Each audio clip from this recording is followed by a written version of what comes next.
banyita Daniyeli, ngabagira ni beshi bampamagara Mariya, atati jewe Daniyeli, banyita Daniyeli, banyita Daniyeli, banyita Daniyeli.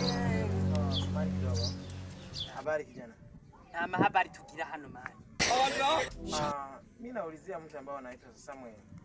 Kuna mtu anaitwa Samuel. Sasa nimemaliza muda mrefu simuoni. Sababu alinileta mara moja hapa kwa sehemu kama hii, kama sielewi vizuri. Alinileta sehemu moja lakini ni kama sikumbuki vizuri. Kwa hivyo nilikuwa nataka unielekeze, unipeleke.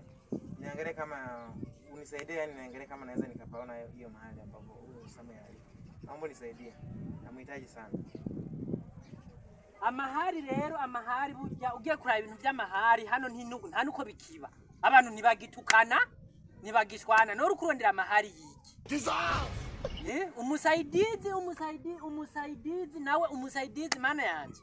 Rero namwe rero abantu musiga mugorana cyane. Burya ni ibintu nta nuko bikitahuri. Nibyo uri kurambwe nkana na kimwe numva.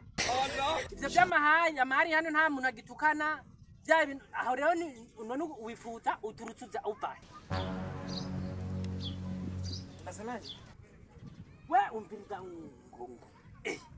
Uturutsu uvahe. Witwanda uri mwene wo kwande, uri nyina wa nyina senge wo kwande? Uvukana nande? Ona. Auelewi Kiswahili. Nasikia. Mimi naona hatuelewani vizuri kwa sababu ni kitu ambacho nakuuliza naona ni kama sikuelewi kitu ambacho mimi unanijibu. Wewe twere wana guta ngubye kubanga amazuru urayazenga urayafise. Yega amazuru brother, amazuru naya. Ayo niyo bita amazuru. Nawe unarateni. Amazuru bakadogo nao bakadogo barago. Bakadogo. Wedani. Wego jama. Ninda kwigije gusoma no musi kumengo uri kurasoma. Ibintu byo gusoma mani nivyo wacu, byo gusoma.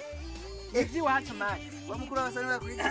Ibintu byo gusoma nyene twe buri munsi twama tubifisi. Nuse nakaruza se kabonetse gute we. Rega niki gitumba afite kiropa kibagira ngeze kirafite.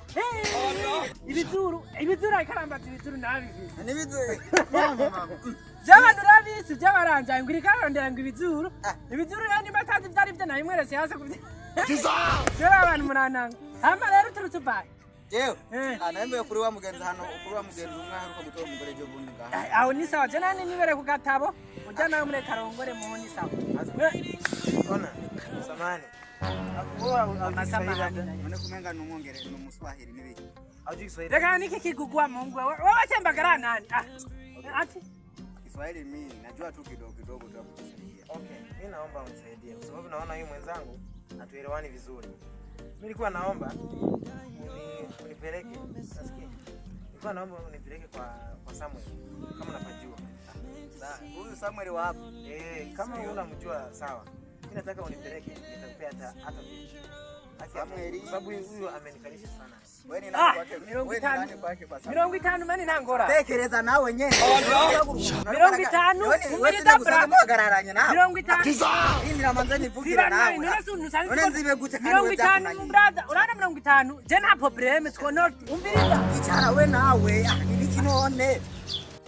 Nawe sinda gusanze muhagaranye nawe. Brother umvise nawe nakuri ko watakugira. Rino karamu rigiye guhera. Hanyuma ucyumbwira mu nakugurira basi mwe ya 10 irindi.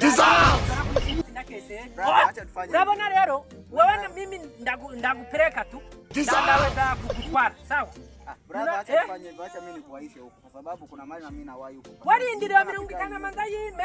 Unapitia njia njia. Wewe 50 tu. Yo, indira none. 50 urashobora tu. Brother acha tu. Yo, eba 50 bro. Ndaweza 10. 10 no jamani. Urabireka none kazama nije nakubwiye ngo ngurigiri karami gitse. Uze muri Kiswahili.